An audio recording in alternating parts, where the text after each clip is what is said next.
400 জন, এই সংখ্যানেও বিতর্ক আছে। সেখানে একটা বড় ইনসিডেন্ট ঘটে গিয়েছে, স্বাভাবিকভাবে রাজ্যের মুখ্যমন্ত্রী সেখানে যাবেন। তবে যে চাকরি 26,000 চাকরি বাতিল নিয়ে যে ডামাডোল হয়েছে, এই দায়ভার আমার রাজ্যের মুখ্যমন্ত্রী কোনোভাবে এড়িয়ে যেতে পারেন না। তিনি বারবার বলেছিলেন আমাদের কাছে plan A, plan B, plan C, plan D পর্যন্ত আছে। তারপরেও কেন আমাদের রাজ্যের যারা বৈধ পন্থা অবলম্বন করে চাকরি পেল তাদেরকে আজকে চাকরি হারাতে হলো বা তাদের কাছে আন্দোলন করতে হচ্ছে?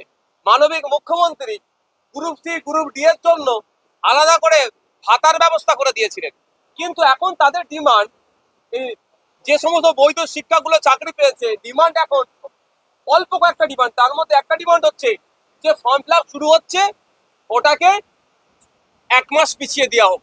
তাহলে মানবিক মুখ্যমন্ত্রী 1 মাস পিছাতে পারছেন না কেন? 1 মাস পিছিয়ে যদি, কারণ তারা কারণ হিসাবে দেখাচ্ছেন যে আপনার রিভিউ এর জন্য পিটিশন করা হয়েছে সুপ্রিম কোর্টে, তাহলে 1 মাস পিছিয়ে দিই, সমস্যা কোথায়? আমাকে বলেছে আমি বিষয়টা অ্যাসেম্বলিতে তুলবো। একাধিক আন্দোলনকারী অসুস্থ হয়ে পড়ছে, তাদের সুস্থতা কামনা করি। তবে একটা কথা, অসুস্থ হয়ে দ্রুত সুস্থ হয়ে আবার ফিরে আসুন। অসুস্থ হয়ে ঘরে চলে গেলে হবে না। যদি ন্যায়কে পেতে চাই একদম রাস্তায় থাকতে হবে, তাহলে ন্যায় পেতে পারে, না হলে পাওয়া দুষ্কর এই সরকারের আমলে।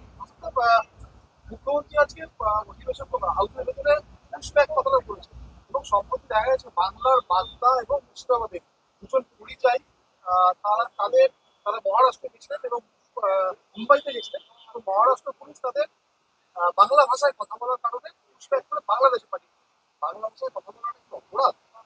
চরম অন্যায় করেছে আমাদের ভারতবর্ষের পশ্চিমবাংলা দুজন নাগরিককে যেভাবে অবৈধ পন্থা অবলম্বন করে দেশের নাগরিককে বিদেশি ঘোষণা করে দেশের বাইরে বিতাড়িত করার চেষ্টা করছে।